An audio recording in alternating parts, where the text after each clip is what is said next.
Multidão, gente, na Bíblia é sinônimo de imaturidade.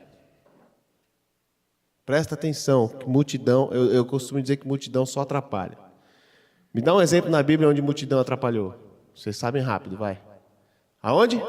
Barrabás. Não atrapalhou, né? Seguiu os planos de Deus, mas foi um negócio meio louco, né? Uma multidão que horas estavam colocando tapete no chão para o rei passar, para o novo rei passar, e hora estava pedindo para soltar o ladrão e crucificar o outro. Que mais? Aonde que mais? Aonde que multidão impede a ação de Jesus, assim? Zaqueu. Por que Zaqueu não conseguia ver Jesus? Porque tinha uma galera atrapalhando ele. O paralítico que desceu para o teto, o que estava atrapalhando o paralítico de entrar? A multidão. A mulher com hemorragia. Ó, que da hora. Multidão atrapalha, cara. Não, verdade. Vamos tirar Jesus então. Jesus já foi assunto aos céus, já deixou entre nós o Espírito Santo, Pentecostes. Aonde que a multidão atrapalha? Você lê Atos 2, que fala da igreja primitiva e que todos dividiam as coisas de casa em casa, tal, não sei o quê, e a multidão se juntavam a ele, certo? Aí você vai para Atos, ou é 4 ou é 5, alguma coisa assim, aonde Ananias e Safira vão lá depositar a oferta lá e os caras caem duro no chão porque mentiram. Sabe essa história? Conhece essa história, né? Capítulo seguinte. E a multidão olhava para eles e tinha simpatia para eles, mas não ousavam se juntar a eles, aos cristãos. Multidão, cara, é um negócio que é imaturo, cara. Multidão atrapalha o ministério de Jesus. E as nossas igrejas, algumas pessoas, o jeito que alguns levam o cristianismo hoje, se caracteriza como multidão. A gente precisa prestar muita atenção nisso, cara. A multidão ia acompanhando Jesus e este voltando para ela, disse. Eu imagino o seguinte, cara, teve alguns momentos que Jesus parou de andar, virou e ensinou. Né? Nesses momentos, assim, às vezes a grande multidão estava procurando o cara por causa do pão e do peixe, e ele até fala assim, vocês querem ser alimentados? A multidão estava seguindo ele de perto, apertando, até que ele tinha que entrar num barco e ensinar à distância. Nessa ocasião, eu acho que ele já estava aqui, assim, ó, por aqui, com essa galera. E ele foi, voltando-se para ela, disse. Por quê? Porque essa galera estava lá por conta de milagre. E quantas vezes a gente não está indo atrás de Jesus por conta de milagre, né? Igrejas do milagre, né? A gente já sabe essas paradas, né? Popular pra caramba. Por quê? Porque elas nos mantêm na imaturidade, cara. Na imaturidade. Tem uma parada que discipulado, gente, é você sair do estado de imaturidade para o estado de maturidade. É de você sair de bebê para ser um homem de estatura completa, como diz a Bíblia. A gente nas nossas igrejas, e até, às vezes, eu já caí nessas armadilhas também, até ensinando, a gente ensina uma ética de inclusão. O que é uma ética de inclusão?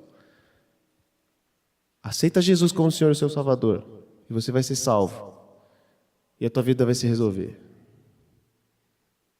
E tudo vai acontecer.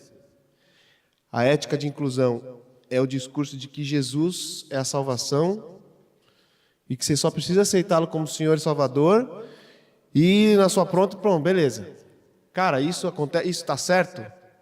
Isso está certo. Isso é o princípio do evangelismo.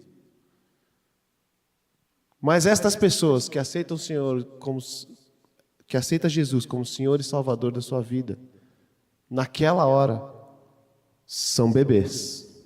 Concordam? São crianças, são bebês, certo? Agora, o quanto que a gente está preocupado em promover maturidade desses bebês espirituais? É aí que Jesus vira para a multidão e ele fala, vocês já viram que eu sou Deus? Vocês já viram? Vocês viram aí a multiplicação? Vocês viram eu curar a mulher? Vocês viram o coxo andar, o cego ver? Agora, gente, começa o processo de maturação, de maturidade. O objetivo da igreja não é só evangelização, mas é maturação. Tem um outro texto que eu queria que vocês ficassem na cabeça. Efésios 4, o 13 e o 14. Até que todos alcancemos a unidade da fé e do conhecimento do Filho de Deus, e cheguemos à maturidade, atingindo a medida da plenitude de Cristo. O propósito é que não sejamos mais como crianças, levados de um lado para o outro pelas ondas, nem jogados para cá e para lá por todo o vento de doutrina e pela astúcia e esperteza de homens que induzem o erro. Vocês entenderam essa parada do bebê e do adulto? Essa divisão que a gente faz de bebê, criança, adolescente, como é que é? Pré-adolescente, adolescente, eu deveria saber isso, né? Juventude e adulto, né? Aí tem uma outra que vocês não sabem, ó como eu sou bom de nova geração, que se chama envelhecência, tá? E aí a idade da velhice. Envelhecência, cara, é a adolescência porque a adolescência é a transição da vida de criança para a vida adulta, certo? Para a juventude. Envelhecência é da vida adulta para a vida de velho, entendeu? Cara, pode perceber, quem faz 50 anos começa a fazer as mesmas coisas que os adolescentes fazem, entendeu? Começa a mudar as roupas, começa a querer ser mais transado, compra moto, essas coisas, entendeu? Cara, pode ver, é verdade isso, entendeu? É a idade da envelhecência, é você se preparando para a velhice, entendeu? Então o cara fica nessa transição, mas não sei por que eu estou falando isso. Muitas vezes, cara, a gente é como multidão, vocês concordam? A gente tem atrapalhado. Por quê? Porque a gente está agindo com imaturidade, né? Nessa parada, nessa condição de aceitar a Deus para querer ir para o céu, né? Quantas vezes a gente não pensou assim, né? Não, eu estou safo aqui, está tudo certo, e eu quero ir para o céu ou desfrutar algum benefício de Deus, né? A gente cria um sistema onde a pessoa se converte, mas não se desenvolve. E o discipulado é se desenvolver, gente. A gente não pode mais andar como um menino inconstante, né? Sem estatura completa de Cristo. E aí, como é que você encara essas próximas frases de Jesus? Leia aí para mim 26 e 27 lá do Lucas 14. Se alguém vem a mim e ama o seu pai, sua mãe, sua mulher, seus filhos, seus irmãos e irmãs, e até sua própria vida, mais do que a mim, não pode ser meu discípulo. E aquele que não carrega sua cruz e não me segue, não pode ser meu discípulo. Quando eu dou aula para os batizandos do GF, lá que decidem se batizar com 10, 11 anos, cara, uma das coisas que eu tenho para passar para eles é a importância da frase: eu aceito o Senhor como Senhor e Salvador da minha vida. Cara, isso tem muito peso e não pode passar batido. Talvez seja muito mais fácil, entre aspas, Carla, você entender isso quando o seu pai odeia o cristianismo, né? E quando seu pai ama o que você faz, ama que você é pastor, ama que você é tão dedicado à palavra, não sei o quê, mas você ainda está lá naqueles mesmos valores, entendeu? Assim, eu preciso dedicar a minha vida ao Senhor e Salvador da minha vida. Eu entreguei a minha vida para Ele. Dallas Willard, um livro que o Israel deu para eu ler lá, que chama-se A Grande Omissão, né? Ele fala que a grande omissão da grande comissão, né, é uma disparidade. A diferença entre a esperança de vida expressada em Jesus, né, que é aquela coisa que a gente almeja, que a gente olha, que a gente deseja, e versus, né, o seu comportamento diário, a sua vida interior e a sua presença social, né, daqueles caras que se dizem cristãos. Que diferença faz Jesus Cristo ser o Senhor e Salvador da sua vida no seu cotidiano, no seu dia a dia, né? O que Jesus está falando aqui, cara, primeiro que Jesus está sendo uma frase dura porque ele está separando aqui meninos de homens maduros, né? De estatura completa. Por isso que é uma frase que é bem dura mesmo, né? Não pode ser meu discípulo, cara. Vocês estão me seguindo aqui, multipliquei os pães, mas peraí, vamos separar as coisas aqui, né? A gente sempre pensa nesse princípio da inclusão. Vou dar agora que eu estou aqui, agora que eu aceitei a Jesus, né, a gente faz essa prática de evangelismo. Aceitei a Jesus. Agora o que eu preciso fazer para ser aceito? Quando o seu pensamento deve ser outro. O princípio não é ser incluído, né? Tem a ver com os valores. De que maneira minha consciência vai ser transformada, de modo que eu não seja simplesmente aceito aqui, mas que eu passe a representar de maneira responsável e com autoridade de um ser maduro aquilo que eu aceitei, aquilo que eu entreguei a Cristo, aquilo que é o Evangelho para mim. Com qual responsabilidade eu vou ser, então, um discípulo? Que é um aluno, né? Um seguidor. Tem algumas coisas que a gente precisa pensar. Uma das coisas que a gente confunde também é que Jesus Cristo não é o lugar aonde você vai chegar. Tá? Jesus Cristo é o caminho. Então não dá para você aceitar Jesus como Senhor e Salvador da sua vida e continuar do mesmo jeito que você está. Essa é a grande mudança para você ser discípulo. Carregar a tua cruz não é um negócio que deve ser gostoso, né? É algo que você precisa fazer. É aquilo que Jesus Cristo não é o lugar onde você vai chegar. A gente sempre fica pensando, não, eu vou alcançar, porque a gente aceita Jesus Cristo por causa da salvação, e a gente sempre olha lá na frente, né? E é uma coisa que o diabo faz com a gente, colocar as coisas lá na frente e tirar o olho do princípio, do que é base, do que é fundamento, entendeu? Jesus Cristo não é onde você vai chegar. Jesus Cristo é o novo jeito que você vai, né? Isso tem muita diferença. Você escolheu ir de um novo jeito, um novo caminho. Entendeu? É o que eu faço para chegar lá, né? Para chegar no destino. Eu tenho lá minha filha de 1 aninho, né, cara? E a coisa mais gostosa do mundo quando vocês tiverem filhos, cara, é você ouvir a primeira palavra da sua filha. E geralmente é papai ou é mamãe, essas coisas. Cara, que som incrível que sai da boca da menina quando fala papai. Ela fala, né? Ela força o i assim, né? Papai. E mãe, ela só fala mãe. Mãe! É muito engraçado. A Camila fica, pô, chama de mamãe, né? Mãe! É muito... Cara, muito louco. 1 aninho, cara, assim, nossa, aí começa a falar as primeiras palavras, ela fala Ziza, Laura, meu, você fica maravilhoso.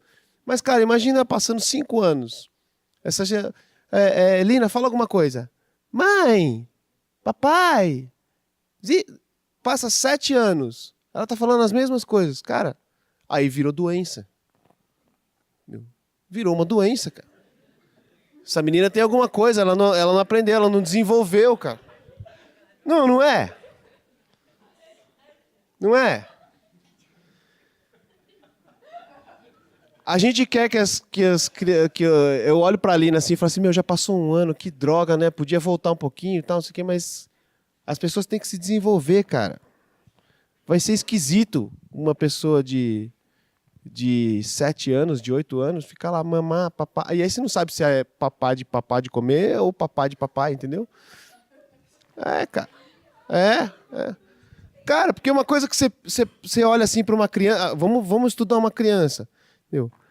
Cara, quando ela tá com fome, não tem jeito, cara. Ela vai chorar, ela vai gritar mamá, papá, entendeu? Até alguém ir lá e alimentar essa pessoa.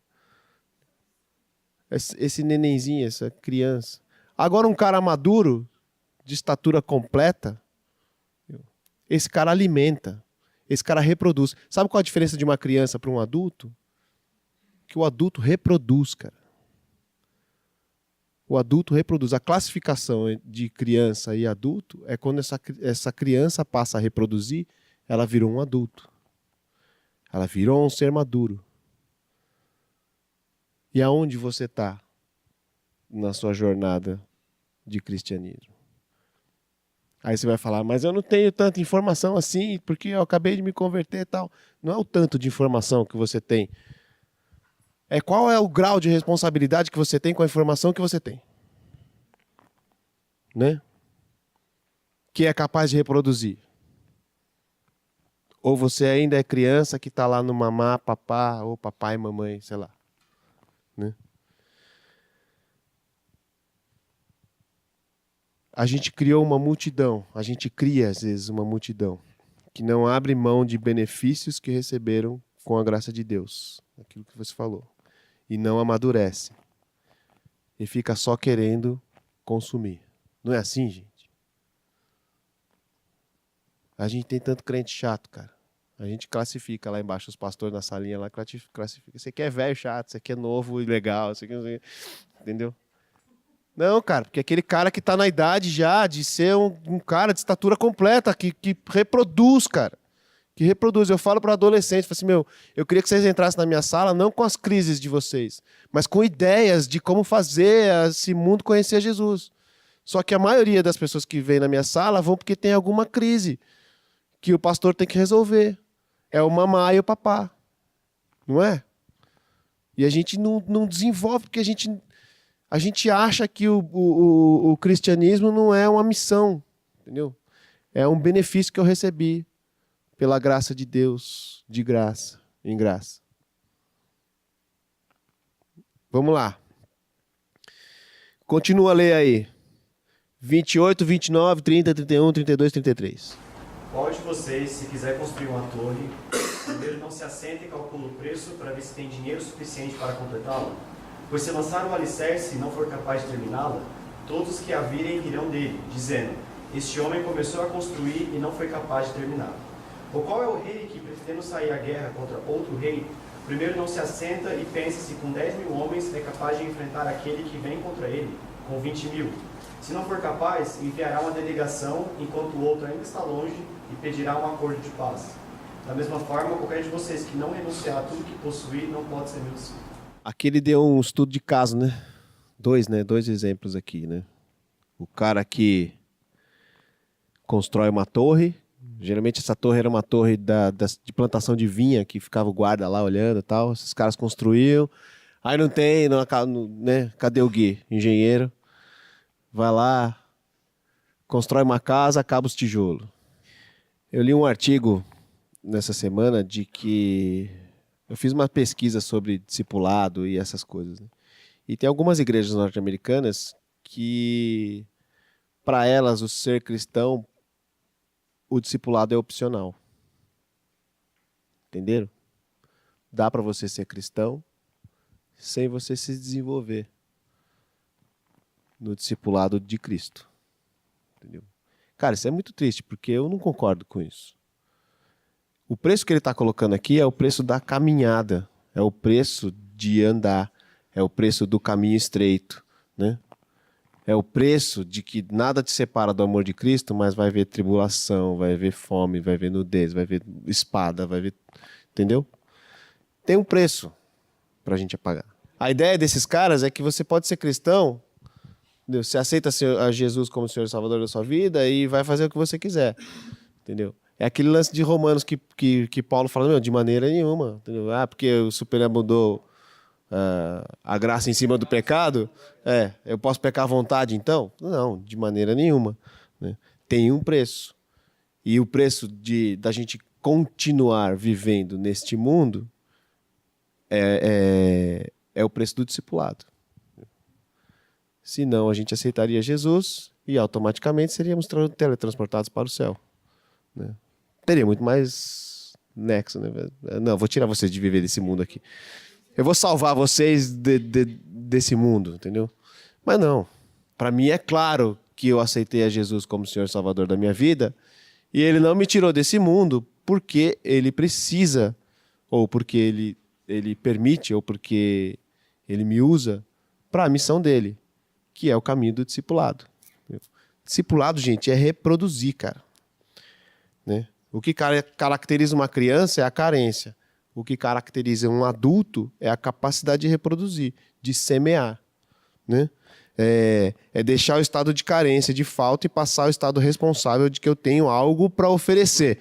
Olha o exemplo da mulher samaritana, certo? Que mulher carente, cara. Vai pegar água meio-dia, porque já meio-dia é o sol mais forte, não vai estar ninguém pegando lá, ela vai sozinha, né? Encontra com Jesus ali e joga no Jesus todas as suas carências, né? O senhor é profeta, onde é que eu adoro, né? O que eu tenho que fazer da minha vida? Na hora que essa mulher descobre que Jesus é o Salvador, qual é a reação dela? Ela larga tudo, cara, e ganha uma cidade. Coisa que nem os apóstolos tinham feito, nem os discípulos tinham feito, né? É a consciência, é a chave mudando de que eu parei de consumir, de que eu já cessei as minhas carências e agora eu passo a reproduzir, né? Eu dei um estudo sobre oração na Light e eu falei para eles que a palavra e a oração é algo que tem que estar intrínseco dentro de você, que está em você, né? E que você não tem um momento de oração. Você não tem uma reserva no seu dia que você fala, vou orar 15 minutos, vou orar 1 hora, vou orar... Não, você tem uma vida de oração. Isso é diferente, né? Que ocupe a sua mente 24 horas por dia. Que quando você estiver fazendo alguma coisa, você vai ter lá a palavra que você meditou. Você vai ter lá a sua palavra de oração. Quando você estiver conversando com os amigos, quando você estiver andando, quando você estiver correndo, fazendo qualquer outra coisa, quando você estiver pecando, a sua consciência vai estar lá a palavra e a oração. E você vai ter uma consciência cristã firme, né? Onde quer que você esteja se lembrando e agindo conforme aquilo que você crê. Em espírito de oração o tempo todo. Sabe por quê? Porque você assim não apresenta as suas carências para as pessoas que estão perto de você, né? Daquele tipo que sai para tomar uma com os seus amigos e a única coisa que você consegue demonstrar para ele é as suas carências de beber, de encher a cara, de se portar até como um deles, né? Que é do tipo de que não dá o seu testemunho das suas meditações, das suas orações, né?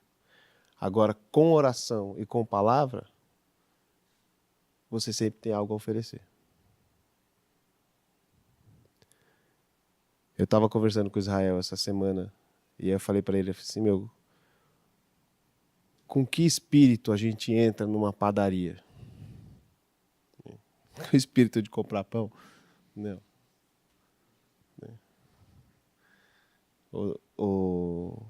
Como que você entra num supermercado?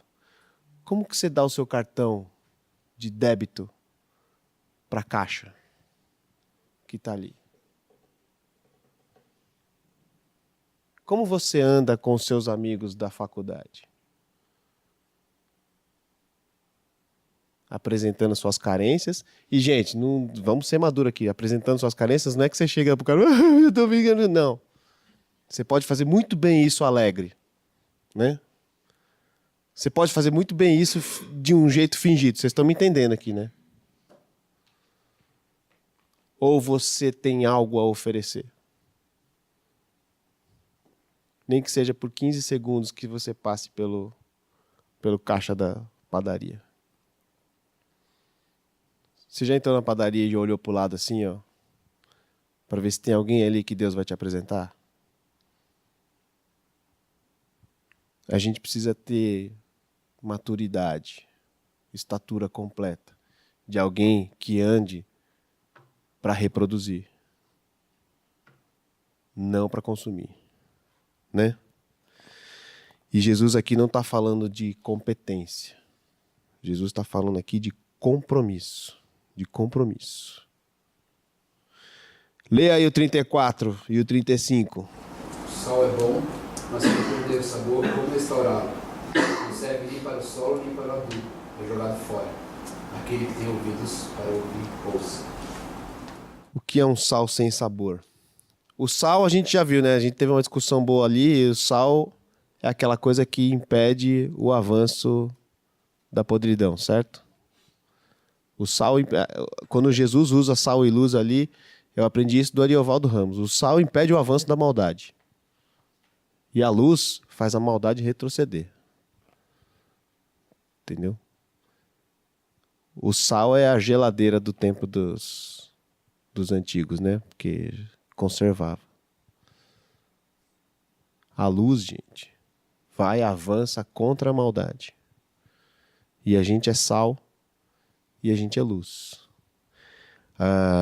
Tozer, que é um cara aí, um escritor famoso aí, ele escreve uma frase assim: salvação sem obediência é algo que é desconhecido das escrituras sagradas. E ele usa uma coisa muito engraçada. Ele fala assim: existe vida antes da morte. Existe vida antes da morte. É essa vida que a gente está vivendo aqui agora. Pessoas precisam conhecer e ter oportunidade de se tornarem um seguidor de Cristo através da gente. Pela gente. Na gente. Então nós temos um compromisso de discipulado. Uma vida de manifestação de Deus para que as outras pessoas vejam. Certo? Para que as outras pessoas vejam.